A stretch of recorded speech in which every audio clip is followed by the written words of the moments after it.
Miracles come while we in the fight. Don't give up and hold him tight. You will have a visible battle scar, but never forget who you are and fight, fight, fight. Hello, and welcome to Embracing the Fight. I am Erica Lamar, your digital creator and host. Embracing the Fight was created to help normalize the conversation surrounding physical and mental health issues and concerns. Think about it. Who's really going to come up to you and say, I have a mental illness. I want to know if you have one too. And maybe we can, talk together and see if we can help one another. Or, I have this really terrible physical illness and I want to share this battle with someone so we can fight together. You're not going to hardly ever hear that. Why? Because people are so afraid of being judged. They're so afraid of being left out because of an inadequacy that they think they have. Just because you have a physical or mental health illness or concern doesn't mean that you have an inadequacy. It just means that you have to work a little bit harder, think a little bit harder, or just do things a little bit different. It doesn't necessarily have to be harder. It just has to be different. It has to suit you. But at the same time, I know you don't want to be, in that spotlight, because that spotlight draws attention. And you know what happens when attention gets drawn? People start telling your message. They start saying things about you, and you start to implode or you start to hide. So embracing the fight is a safe place to talk about these things. So I decided to share my journey with thyroid cancer to help open the conversation. And if you've been listening on previous episodes, I've talked about a lot of different other things. But in terms of my journey with thyroid cancer, I've always said, that I was healed. I never once said, I think this is going to cause me any issues or anything like that. I always said that it didn't spread. At first I said I didn't have it, but then when they came back, with the test saying, oh, it's papillary carcinoma, I was still saying in my head that by his stripes I am healed. So regardless of what the doctors say or what the diagnosis may say, I am healed. And I said then, after they said that it was a positive test for papillary carcinoma, I started saying, okay, well, it didn't spread. It stayed right there in my thyroid. All right. So after all the testing was done, it did indeed stay in my thyroid. However, I still have additional tests that have to be done because they changed my medication. They took it from 175 micrograms down to 150. So they want to see, how my body's going to actually react to this. And lately I have been, exhausted. I played in a tennis tournament and I didn't feel too bad, after it was over. I guess you can see, the tan lines for those of you who are watching me on YouTube. But it didn't actually do me too bad. I didn't feel, horrible after it was over. But 3-4 days later, oh my goodness, it was like the aftermath was totally different. It was almost like I still had a hypoactive thyroid. However, there's something else that I really want to talk to you about today. And that really has to do with what we speak. So I talk about me playing tennis, and I want you to understand something, that I am not the one that goes out there and plays each and every day. Heck, I might play every time we have a match. It's not like I go out and practice every day because I'm tired. It's not because I don't want to. It's just because I'm tired. So I go out and I play matches, and a lot of times, I have a pretty good, win-loss record. So it's not that I'm going out there and I'm getting beaten, I'm enjoying it. No, it's not like that. I'm extremely competitive and I love to win. And it's almost like it's something inherent in me that wants to win. So let's go back to the spring of 1997. I was at South Carolina State University and I was playing in my first collegiate MEAC championship. Okay. So that was a huge thing for me. I was at South Carolina State. I played on the women's tennis team from 1996 to 2000. Go Bulldogs. And I still keep in contact with a lot of the ladies that were on the team to this day. And some of the guys as well, you know, we reach out from time to time on Facebook because those were some amazing players. They were some great people. And I just truly enjoyed it. And it brought out that competitive nature. So let's go back to 1997. And here I was, what, 20? Was I 20 yet? No, I wasn't 20 yet. I was 19 because it was springtime and my birthday's in the fall. So anyway, I'm playing in a match against University of Maryland Eastern Shore. And it's kind of cloudy out. And you see the leaves falling on the court and it starts to sprinkle a little bit. Well, the captain and the coach of the other team were outside of the fence where I was playing. And they kept saying, y'all only got a couple of points. Go ahead and finish this one. Because they were thinking that, you know, if we finished, then they had the upper hand. But the coach didn't know I was beating the girl. You know, we were in a tiebreaker, true enough. But I was, you know, I was ahead. She wasn't winning at that point.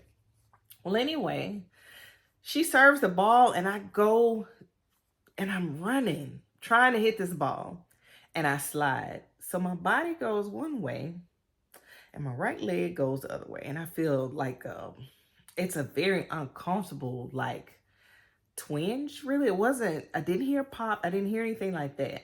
But it was just like, ow, that wasn't nice. But I really couldn't tell, you know, if I had heard anything. So I'm sitting there on the ground for a second and I go to try to stand up. Well, I hit the ground. At this point, my coach runs out, some of the guys run out, and they're all trying to help me get up off the ground. Mind you, I probably was about maybe 130 pounds at the most, 135 back then, but that was pretty heavy, you know, when you're a solid, like, you lifting weights and running and all that, when you're a solid person. So they had a bit of a struggle, you know, getting me off the ground. Well, anyway, I didn't go to the hospital right away. Just iced it. And the next day, I mean, it was humongous. And I didn't know what was going on. And I called my parents and told them. Anyway, fast forward, we're on our way back to school. My parents are there waiting to pick me up. And they pick me up. They take me home to Georgia. And I go and I see an orthopedic surgeon on that Monday. Well, when I go in there, the guy looks at my leg and he takes this super long needle. I'm like, what you gonna do with that? And he takes it and he like jugs it in my knee. It's not even a nice little stick or a little poke. He's just like, pow, you know, and it's in my knee. Well, anyway, he's draining all this fluid that looks like apple juice that's coming out of my knee. And while he's doing it, you know, he's talking to me. He's explaining to me that, you know, by the time you turn 40, you're going to have some serious problems with this knee. And I'm sitting there, you know, not knowing any better, saying, yeah, I probably will, because I think I messed it up pretty bad, you know. And he says that you've wrenched your ACL and you've twisted your MCL and you've chipped a part of your patella and you've got little holes, you know, in your cartilage now. So I'm like, okay, well, what do I need to do to get better? He says, you have to do rehab and you have to maintain your weight. He said, this isn't something that's going to go away. This is going to be lifelong. This is an injury that may or may not heal. But by the time you get to be 40, you're really going to have problems with this knee. All right. Fast forward, October 2017. I went to play a tennis tournament in Memphis, Tennessee. I rode with two of the sweetest ladies ever. That was Miss Maxine Collins and Miss Dot Carter. And neither of these ladies are here with us today. They've since passed on.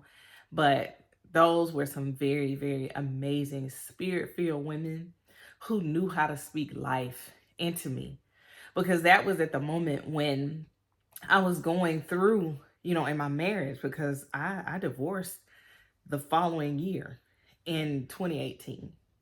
Well, anyway, riding with these ladies because they were like, oh, you need to get out. Oh, you got to play in this tournament. You know, you're such a good player. You haven't played in so long, but we're sure you're gonna do great. You're gonna love it. All right, so I get there and they found me a mixed partner, and I'm playing with Miss Dot. Okay, so Miss Dot is 65 at the time, and I'm playing with Dr. Jones, and he's actually 75 at the time. So everybody's joking with me saying, oh, you're going to have to do a whole lot of running and all this and that. And I'm sitting there thinking, you know, I'm ready for this.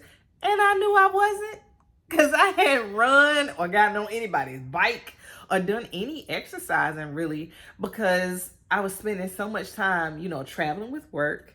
And then when I was at home, I was just at home because at the time, like I said, my ex-husband now, he didn't really like for me to go places and do things. He was always, you're choosing everything, you know, over me. And it was like, but how am I choosing everything over you when I get home, you leave? But I digress. Let's go back to the tennis. So get there, play a few rounds, and we winning. We made it to the finals in both events. And the funny part of the story, really, Robin, such a sweetheart. She allowed us to stay in her home. And she had made us these little baskets. They had Bengay, Epsom salt, Band-Aids. It had all kinds of like first aid type stuff that you would need, because everybody who was there was over 40, you know, that was at her house. And she was like, and y'all staying upstairs, you're going to need some help getting up those stairs. So I made you a little kit, you know, to help you get there. And sure enough, every night I came in, I was rubbing my knee and I was rubbing my leg and I was stretching. I was like, ooh, I just don't know if I'm going to make it. Because we played Friday night, Saturday, and Sunday. So each one of these days, it felt like that knee was just going to say, you know what, that's it. And, you know, I didn't want to wear a brace. So I didn't put anything on it. I said, you know, I should be fine. Everything's all right. Okay. So we get to the final of the mixed doubles. So me and Mr. Jones, we're sitting on the bench and he looks down at my knee. He said, baby, I don't think it's going to make it. He said, but I got some liniment that you could try. And I look and he has this, I think it's Absorbine, horse liniment. So I'm like, hey, it's worth a try. This man, you know, he has to know what he's talking about. Dr. Jones has to know what he's talking about. So I take, you know, I squeeze out a bunch of it. I rub it on both knees for good measure, right? So we get out there and of course, you know, we lose because we played some great players from Birmingham that were slicing, dicing, and hitting all kind of stuff that you have to run to. So this did not work well for us. So we didn't win that final. And then I ended up playing with Miss Dot in the ladies final. And same kind of thing, except my best friend was across the net from me with her friend. And I was just sitting here saying, I can't run like I've been running this whole time. This is just not going to be good. And it was over with so quick. But I said all that to say this. I was 40 years old. And my knee was having all the pains and all the things that this guy, this orthopedic surgeon, had spoken to me when I was 19 years old. So on the way home from Memphis, I was sitting there, you know, rubbing my knee because Maxine said, you know, I'll drive. There's no way, you know, you're going to be able to drive this car down this highway with your knee looking like that. I mean, it had started to bruise and it was swollen and everything. And, you know, Dot was a physical therapist, I believe, and she was telling me, you know, just to ice it, not try to stretch it or anything like that just yet. It was going to be stiff. She gave me some Aleve, you know, all that. And I thought I was going to be fine. Well, I dropped Maxine off first.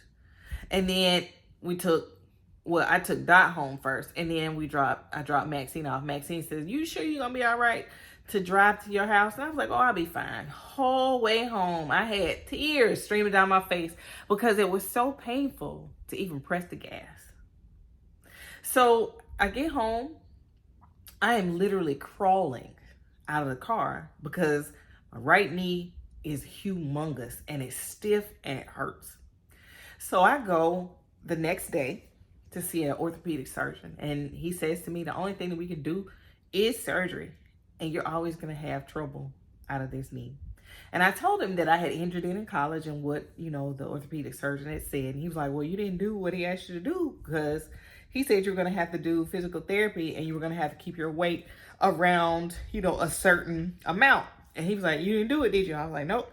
And then I said, I pretended like I was 19 again. I went out there chasing that tennis ball, and I ended up doing this to my knee.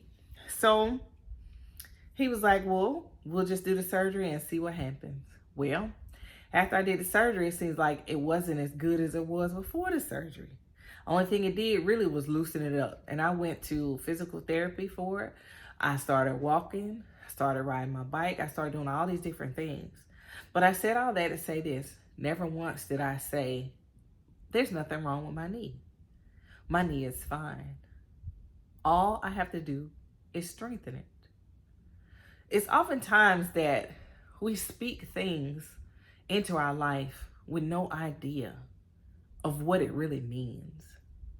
So every time words escape your mouth, it's because of what's in your heart. It's what's in your head. It's what you believe. You have to be very careful about what you say. Because I can recall there have been times where I might not have had all the money that I wanted to have, but I would say, I don't have any money right now. But when I get some money, then I'll be able to bless more people. I'll be able to do this or that. As of late, my speech had changed. I had become a lot more negative, and I really noticed it when I started talking about losing weight. And I was like, well, when did I get this way? When did this happen? And honestly, I really couldn't pinpoint a particular time, except for the fact that I lost myself when I was married. But anyway, I'm not blaming any of this on a failed marriage. It's not that. I'm saying somewhere during that time is where I lost the light inside of me. I stopped speaking life to myself. So I realized that daily I have to affirm what I believe about myself. I have to go to the mirror and say, I am healthy. I am healed. I am beautiful. I am rich. I am wealthy. I am kind. I am the CEO of a Fortune 500 company. I have to say these things, not because I'm lying to myself, but I'm speaking these things as though they were so. I listen to a lot of different podcasts and a lot of different speakers, and all of them will tell you that they didn't start off, with millions, in their hand. They had to see it. They had to go to that Lamborghini dealership, sit in that car. They had to go to these $1 million parade of homes, to walk around the homes, to smell the homes, to see the gardens, to do all these things to convince themselves that this is possible. They didn't go like to the lowest of the low and say, this is what I deserve. This is where I belong. No, they made a decision to speak life. They made a decision to look at the positive things. They affirmed themselves. So whatever you are seeing, or whatever you're thinking, whatever you're believing, whatever's come out of your mouth, that is what is going to happen. So I'm asking, when you start thinking about your mental health, and you start thinking about the things that you're saying to yourself, are you encouraging yourself? Or are you discouraging yourself? For instance, I joined a boot camp. And the first thing I said when I paid that $45, I said 4 weeks, twice a week. Oh my goodness. And I stopped myself. And I said, I can do this. You know why I can do this? Because I've done it before. And even if I hadn't done it before, I believe so much that God brought it to me because he knows that I can do it. I just have to take the first step to try. I just have to do it. Have to continue to say to myself when I'm doing those burpees or flipping that tire or doing jumping jacks or running up and down these hills. I have to keep telling myself, keep going. In order to get to where you want to be, you have to keep going. You can't run begrudgingly and say to yourself, oh God, I can't wait till this is over. Sure, your body might feel that, but the more you do it, the stronger, the faster you'll get. And the reward goes beyond just looking good. It also helps with your physical health. And I know one thing for sure, when you're in great shape, you've healed much, much faster. So for instance, if I had listened to that orthopedic surgeon back when I was 19 years old and said, I'm just going to defy everything he said, I'm not going to have any problems when I'm 40. I'm going to make sure I maintain a healthy weight and I'm going to do physical therapy. But on top of that, I'm going to continue to exercise and eat right. Because I met a lady at a tournament over in Oklahoma. And she and I talked for quite some time. And right before she went out to play, I said, I didn't know that you had a brace. She had a brace almost from her thigh to her ankle. And she said, oh, well, I just had knee surgery a month ago. And she said, it's the only thing that I can do, to make sure I don't run too fast or too much. I'm like, wait a minute. You need a brace to keep you from moving too fast? And you just had surgery a month ago? And at that time, I was 2 years after surgery. And I was still, pulling on a brace and not stretching and not doing the things that I should have done. And she and I were the same age.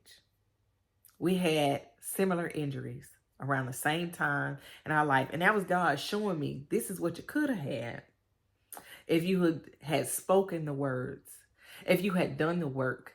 I just want you to see what you could have had. But then he fixed it in my mind. He didn't say this is what you could have had.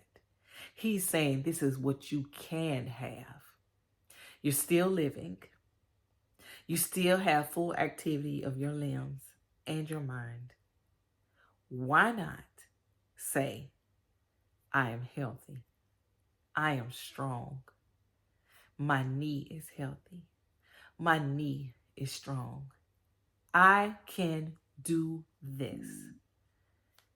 I mean, what's wrong with saying that? Absolutely nothing. I hear so many people speaking negative to themselves. I mean, even in the grocery line. I was in Publix and I heard a lady saying, oh, I'm never gonna have a job better than this. Ma'am, there are so many other things out there to do. I don't know what her job was. But I told her, I said, you have to be encouraged. You have to believe. You have a story to tell. There's something inside of you that's not necessarily for you. But once you hear whatever that is that hurt you and you tell your story, ma'am, that's the best job you could ever have. You just have to believe. So my whole thing is, why do words have so much power? Think about it. How did the world come into existence? God spoke. So if we are made in his likeness and we're able to walk the earth in his likeness, why wouldn't we be able to speak the same kinds of things in our lives so we can make mountains move, or we can do greater things than what we're speaking against? I oftentimes hear different things on podcasts where people will say, well, I thought, I was going to get 3 acres, but when I lost that contract, I thought it was the end of the world. 2 months later, 30 acres for less than half the price of the 3. And it's like, why are we trying to limit God? So think about when you speak, those words God's words can't return void, right? So if you are speaking these things into the atmosphere and you are expecting greatness to come, it's coming. You just have to believe, you have to hold on, you have to have patience, you have to trust, you have to have faith. You cannot give up. So for the next few weeks, like I was saying, you guys hold me accountable with this exercise. I haven't started eating right. I had a hot fudge sundae with nuts and some onion rings. So I know, that is not on the list, but it was delicious. And that was my last hurrah, I'll say, prior to joining this boot camp. I have committed to drinking lots of water, eating vegetables, no meat, no bread, no sugar, none of that, just for the boot camp. Because in all things, moderation is fine. I mean, I'm not telling anybody to, give up certain things or eat a certain way, but I'm saying that you have to figure out what works for you. Just don't speak against it. Speak life into it. If you have children, every day, speak life into your kids. Heck, I don't have any kids. I speak life into my hair. I mean, as you can see in this video, I do not have my braids in. And honestly, braids were a new thing for me this year because I just didn't have the energy really to do my hair. And as you can see, my hair is like naturally curly. So I said, hey, let me just see what it looks like when I take the braids out and just wear it. Now, I have a couple of folks at work that joke with me a little bit when it gets a little dry and it looks like I have a teeny tiny fro, but either way, I think it's cute and I think that's all that matters, right? But I'm saying you have to look at what you have, whatever you're growing, whatever you're cultivating. That's why I said your kids, and I'm referring to my hair because I'm growing and cultivating my hair because I was losing it with fighting with this thyroid cancer. So speak life into your children. Let them know that you love them. Don't be the one that's always giving them a stick. Give them a carrot every now and again. Let them know that they're appreciated. Even the smallest things can ignite a fire in a child as long as you continue to speak positively and continue to love those children. And I remember, growing up, some things that people said to me when I was a child, some things that I'll never forget because they were so negative and so mean. And it made me do things and move differently as an adult. And then when I think back on it, I was like, they didn't have enough love for themselves for them to speak such horrible things to a child. So that was something I vowed I would never do. Any child that crosses my path or comes near me, I have nothing but kind words, love, and life for them. And I pray that you all do too, because children are our future. So I said all that to say this. In this episode, I really, really implore you to speak life. Get in touch with that inner child, that inner person. Tell yourself how great you are. Look in the mirror and say how beautiful or how handsome you are. And don't let go of that, regardless of what somebody else may have to say about you. They didn't create you. God created you. So you are amazing. There is something wonderful inside of you. And I pray that you find it just like I have. Thank you. Thank you again so much for tuning in to this episode of Embracing the Fight.